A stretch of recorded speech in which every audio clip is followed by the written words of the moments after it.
Bonjour, bonsoir et bienvenue pour cette toute nouvelle vidéo. C'est Sony aujourd'hui. Je suis en pyjama parce que je m'en bats les couilles. Mais plus sérieusement, on va continuer notre série de transformation physique. Je vais vous parler de la remise en question parce que la musculation, c'est pas seulement pousser, ça peut amener aussi d'autres réflexions dans la vie. Et là, je vais vous parler de la remise en question au moment où je me suis remis en question, où j'ai commencé à réfléchir sur ma vie. J'espère que vous êtes prêts. Vamos!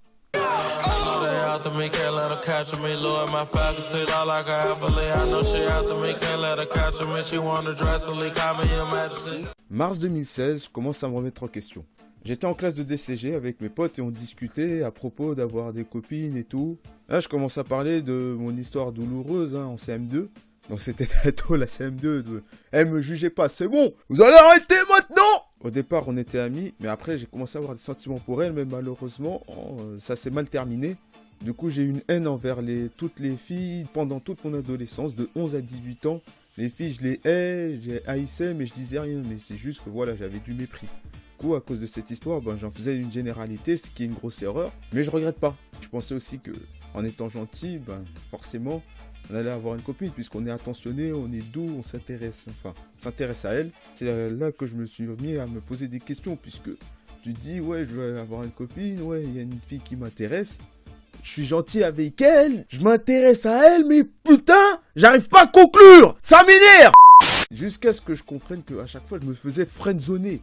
C'est quelque chose qui m'énerve, se faire friendzoner, alors que pourtant, t'es pas un méchant, tu la frappes, je sais pas, tu la frappes pas, tu lui dis pas des mots de travers, tu l'insultes pas. Non, on est juste amis. C'est ça que je comprenais pas à chaque fois, et que les gens méchants, les bad boys, entre guillemets, eux, ils arrivaient, ils disaient, ouais, je m'en bats les couilles, ouais, je t'insulte.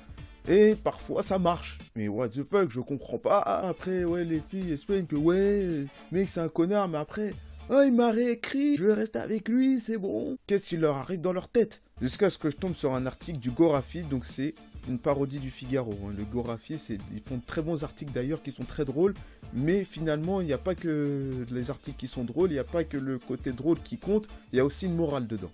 Et je suis tombé sur un article du Gorafi qui parlait un mec qui était gentil avec elle, mais la fille n'a pas accepté de sortir avec lui. Je me suis dit, je tombe sur cet article, c'est sur Facebook, tu scrolles sur Facebook, tu lis l'article et il est intéressant puisque ça me rappelle moi, c'est comme si c'était moi dedans. Je lis le commentaire, il y avait plus de 300 commentaires, je les ai tous lus. Je les ai tous lus parce que c'était intéressant, il y en avait qui avaient mis des pavés, des débats, il y en a qui mettaient des blagues, j'ai rigolé un peu, je suçais Non, je suçais personne. J'ai lu des pavés entiers parfois et ça m'a fait réfléchir.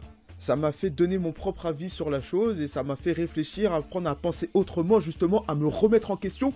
Et ça, c'est important et c'est quelque chose aussi qui a changé ma vie, le fait de pouvoir se remettre en question, apprendre à réfléchir, apprendre à lire des choses, à comprendre des avis différents, à essayer, pas de à chaque fois toujours vouloir avoir raison, de rester campé sur cette position, mais avoir autre chose, une autre vision de la vie, une autre vision des choses par rapport au friendzonage, au fait d'avoir une copine aussi, je vais pas me cacher. Maintenant, je vais vous dire à la fin de la vidéo ce que je vais en penser de tout ça, mais je suis le prototype de personne, le genre de personne qui peut se faire friendzoner, mais tellement facilement. Je suis le prototype, le roi du friendzonage. Il n'y a pas mieux que moi, ça je le sais, je suis le meilleur en termes de friendzonage. Là, je suis tombé aussi sur le fait d'être gentil, ça peut révéler un côté manipulateur. Et on veut juste obtenir quelque chose. Par exemple, t'offres des cadeaux à une meuf, mais c'est juste pour la séduire, c'est juste pour obtenir quelque chose, c'est pour un résultat. Et ça, c'est pas bon.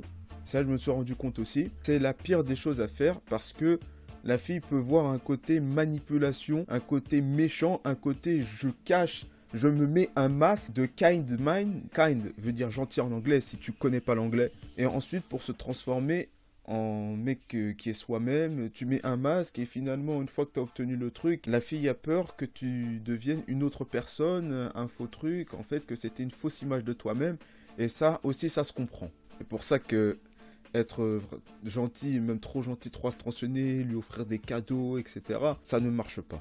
La chose qui marche, c'est d'être soi-même, même si on a des défauts, parce que toujours, pourquoi on est gentil ? Parce qu'on a peur de dévoiler ses défauts, de peur que la fille nous dise « Ah non, il est trop comme ci, il est trop comme ça ». On a trop peur de ce que la fille va penser de nous et on veut donner une image parfaite de nous-mêmes. Parce que si on a un défaut et qu'elle n'accepte pas, on va être déçu, on va se dire « Mais putain, mais merde, elle veut pas de moi parce que j'ai ces défauts-là ». On a peur de ça. C'est pourquoi on veut être gentil avec la fille ou quoi. C'est parce qu'on a peur, qu'il y a une peur quelque part. On a toujours peur de ce que la personne va penser de nous. C'est un gros problème et à chaque fois, ce truc ressurgit. On peut voir que les connards, ils assument leurs défauts. Enfin, les connards. Gars, c'est bon, gros. C'est la meilleure façon, en fait, quand on assume qui on est, on s'en fout. Même si je reste sceptique là-dessus, je comprendrai jamais totalement pourquoi ça marche comme ça. Moi, j'aime bien taquiner de base, mais à chaque fois que je voulais taquiner quelqu'une, donc quelqu'une, hein, c'est pour distinguer bien que c'est une meuf. Je me dis, mais qu'est-ce qu'elle va penser? Parce que ça peut être trop fort, parce que quand je clash, en général, personnellement, parfois ça peut être gentillet, mais parfois ça peut être très mal vu. Et c'est ça qui énerve, c'est le manque d'humour de certains et de certaines. Ce qui fait que je me retiens parfois de clasher à chaque fois et que mon côté gentil ressurgit trop à chaque fois. Maintenant, je suis dans une période où maintenant j'en ai rien à foutre. Donc si j'ai envie de clasher, je clash, j'ai envie de complimenter, je complimente. Et puis je te complimente, je te dis que tu es bien, que je t'apprécie. Tu vas faire quoi maintenant? Qu'est-ce que tu vas faire? Tu vas venir chez moi, tu vas me frapper. Qu'est-ce que tu vas faire si je te complimente? Tu vas me faire quoi? Tu vas me faire quoi? Moi je t'attends, moi je suis prêt. La conclusion de cette vidéo, c'est que il faut être soi-même. Même si on a des gros défauts, je vais pas hésiter à clasher, donc ça veut dire que je t'aime bien. Hein. Qui aime bien châtie bien, comme dit l'expression. Mais au final, je ne cherche plus de copine, c'est terminé. Ça veut pas dire, ouais, je renonce à la vie en couple, ça veut dire que je laisse le temps faire. Tu vois, mon seul ami que j'ai maintenant, c'est le temps.